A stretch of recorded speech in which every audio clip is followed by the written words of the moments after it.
What's up, Team Philly? I'm Exos Coach Connor. Welcome to our active recovery demonstration video. We're going to break this thing up into 3 different parts. Number 1 is going to be foam rolling. Number 2 is going to be movement and mobility. And then number 3 is going to be stretching. All right, and then we're going to finish up with a little bit of talk about some nutrition. All right, so on your marks, get set, let's go. All right, first up, we've got foam rolling. Now the general rule of thumb here is to go 1 inch per second. So we want to make sure that we're going real nice and slow, applying some downward pressure directly on the foam roller, whatever muscle we're working on, back and forth on that muscle, so that we can work to kind of break up whatever scar tissue or other protective factors are kind of kicking in, so to prevent overstretching as we are in our more active portion of our workout.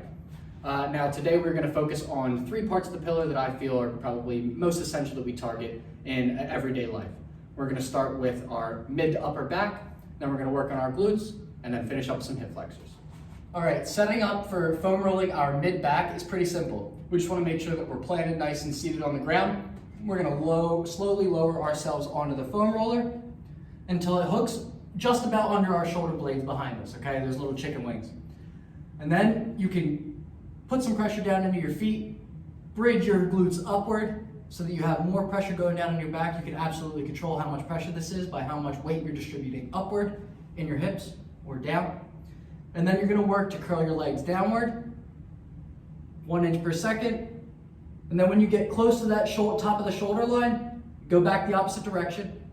Start working downward, 1 inch per second, until you reach just above that low back area, that little natural curve in your spine. That's where you're going to stop, work back the opposite direction, and keep going, 1 inch per second. Setting up to foam roll the glute is a little bit more challenging because of the nature of the shape of the glute muscle. The glute muscle kind of curves from the middle of our lower back all the way out to kind of the outside of our upper leg. So in order to get that entire angle targeted by this foam roller, we have to kind of sit on this sideways. So you'll see that I have this diagonal.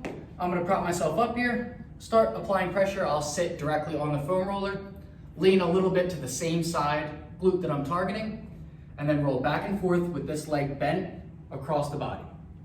So come in and out. You're controlling how much weight you're putting down with how much is on your hand versus how much is down on your butt. 1 inch per second, back and forth.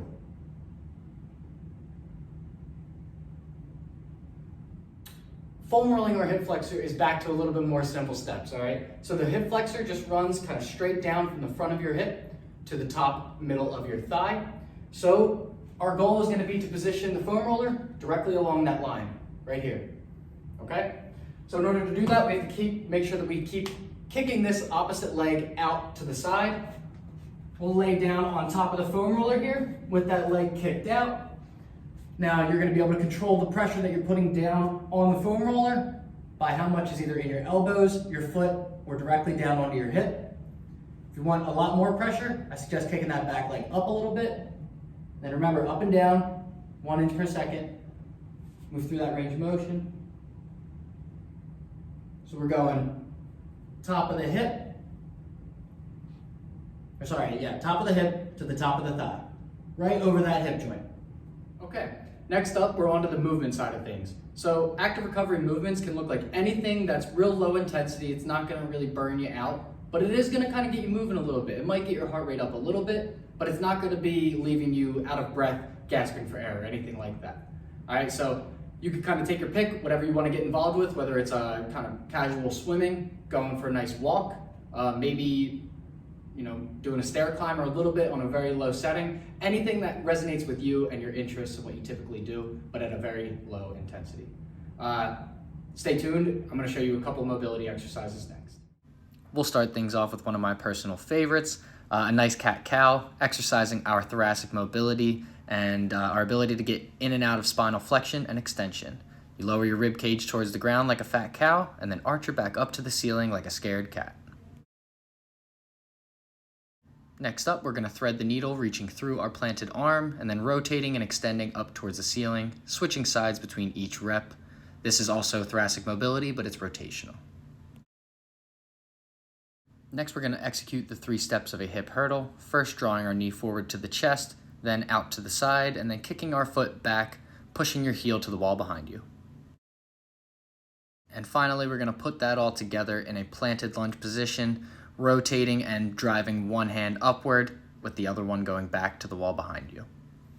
Now you're gonna make sure you do this both sides and keep things nice and locked in at the hips so that you're stable throughout the rotation and the extension of both arms.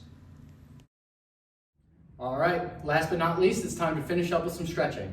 Now, I know you hear it all the time, you should finish pretty much every workout with stretching, and that's absolutely true. But I know that a lot of the time we run out of time towards the end of our workouts, and that might be where we kind of cut things short, maybe take a little bit of a shortcut. So on your active recovery day, that's gonna be your best opportunity to set aside some time specifically for stretching, get some time under tension, and hopefully expand our end ranges of motion. All right, so I'm gonna keep this nice, quick, and simple. We're gonna do a quick 3-step flow stretch, and then one additional stretch at the end so you can throw in for a nice way to cap off your workout. All right, let's do it. So if you do yoga or you're familiar with any of the yoga poses in general, you're definitely gonna recognize these 3 positions. First, we do our cobra pose, then we transition back into a child's pose, and finally, we pop ourselves up into a downward dog. Lastly, we're going to be finishing up with what you may recognize as being similar to a world's greatest stretch, but we're going to be in our planted lunge position, and we're actually going to be reversing our open. So instead of opening towards the knee, we're going to open away from it. Make sure you have that inside hand planted, and then you open the opposite towards the ceiling above you. But wait, there is a little bit more to recovery. We have to talk about nutrition, specifically lean protein intake. Now, of course, you need carbs and fats with every meal, but specifically targeting protein sources after a workout is going to be your key to recovery. Like I said, we want to aim for lean protein, about 3/4 to a gram of protein per pound of body weight. And these food options pictured here are great choices for you to use and incorporate in your diet. Let us know if you want this picture. All right, that's your active recovery tutorial. Please let me know if you have any questions. I'm Exercise Coach Connor. Have a great day.